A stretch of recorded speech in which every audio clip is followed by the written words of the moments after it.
everyone, another day, another vlog. So ngayon, dito ako sa Boulevard kasi nagkataon na may pinuntahan kami dito. So,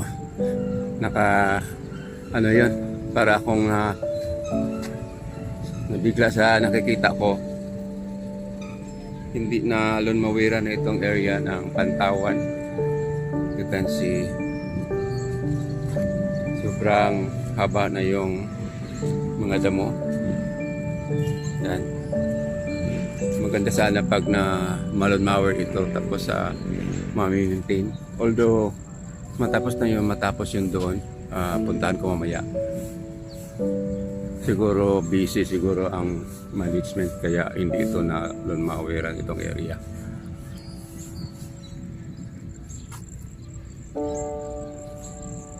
So landmark pa naman ito ng Dumaguete, tapos ganito ang itsura ng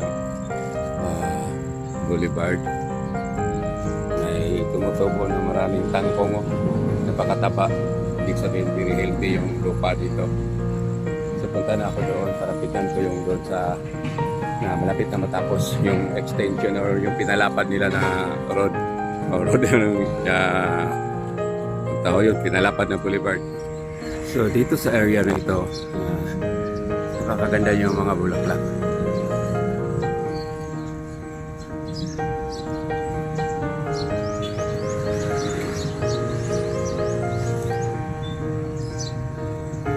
So just sharing lang po, kahit hindi na lunmower yung area ng Boulevard, pero dito naman sa bandang tourism information isa napakaganda yung bulaklak.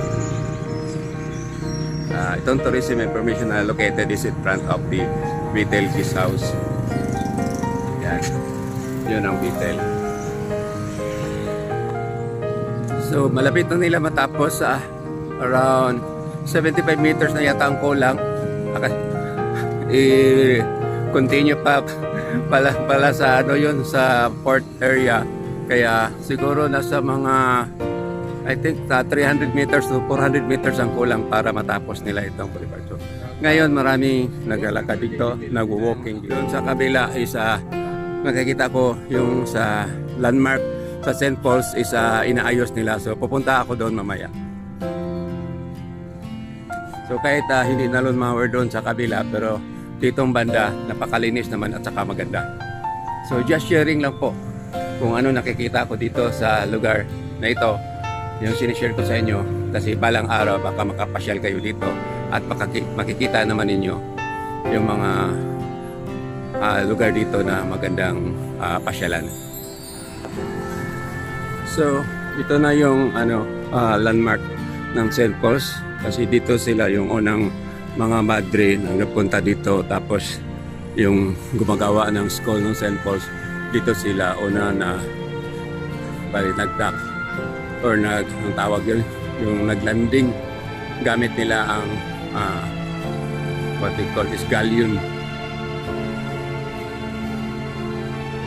Ayun. So ito yung monument na linagay nila, tawag ito isa yung kapangalan Sister of St. Paul's of Charter. Yan, focus natin para makita nyo at saka mabasa naman ninyo.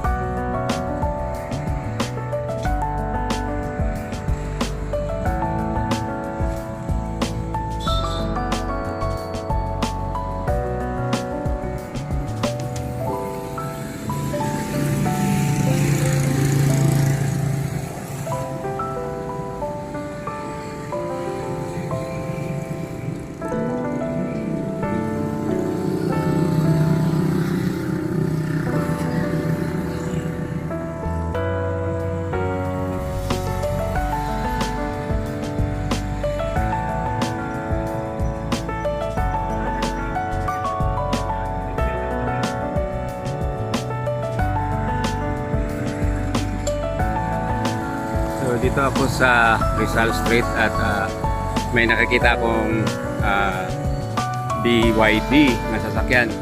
So ngayon hinahanap ko yung mga branded na sasakyan or luxury car na nandito sa Dumaguete kasi almost mulang bata pa ko, konti lang ang mga luxury car na nakikita na dito sa aming lugar. So kakat ko muna, maghanap ako ng mga luxury car. Sa isang oras na paghihintay ko dito, umalis na lang ako kasi wala akong nakita na mga luxury car na dumadaan dito sa area ng Rizal Street. So lakad na lang ako papunta, sana may makasalubong ako. Isa lang nakikita ko na magandang sasakyan, yun lang ang BYD. Mostly dito Toyota, Nissan, Kia, Hyundai, Isuzu, Mitsubishi, Honda. So, nakalimutan ko yun. Basta wala akong nakikita na mga mamahaling sasakyan sa lugar na ito. Ang sport car nga nakita ko dito, mga dalawa lang yata Mazda, tapos dalawang Corvette, yun lang. So hindi pa ako nakakita dito ng Lamborghini at Ferrari.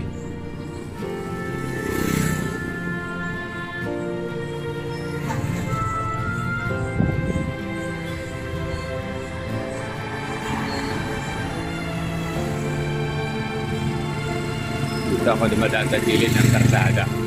So itong dinadaanan ko, napakadelikado, baka masagip ako ng masasakyan. So if ever nangyari man yun, tatalon ako dito sa gutter.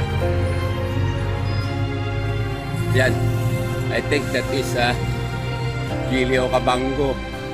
Ganda yun. Tapos truck. So may nakita na ako ng isang magandang sasakyan, which is Gilio Cabango.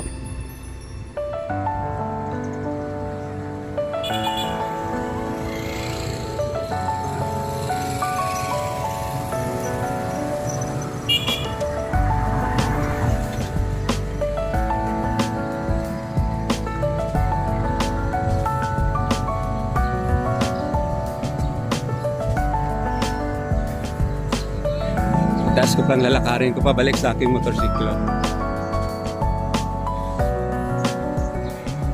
Ito ko sinishare sa inyo kasi para malaman ninyo kung anong mga iba-ibang sasakyan na nandito. Yung paborito ko sasakyan, which is GEC M8, wala pa dito sa Dumaguete. Alphard, isa lang dito sa Dumaguete. Yung Gap Emson, dalawa lang dito sa Dumaguete. Tapos walang dealership dito. So mostly makikita mo dito mga Toyota, mga pick-up.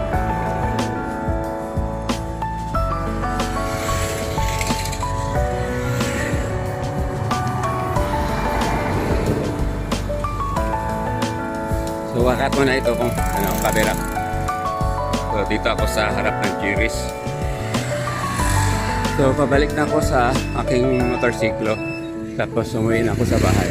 So for this morning, ito lang masishare ko sa inyo kung sa lugar namin dito sa lugar ng Dumaguete.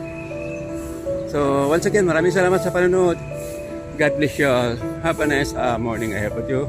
Bye bye.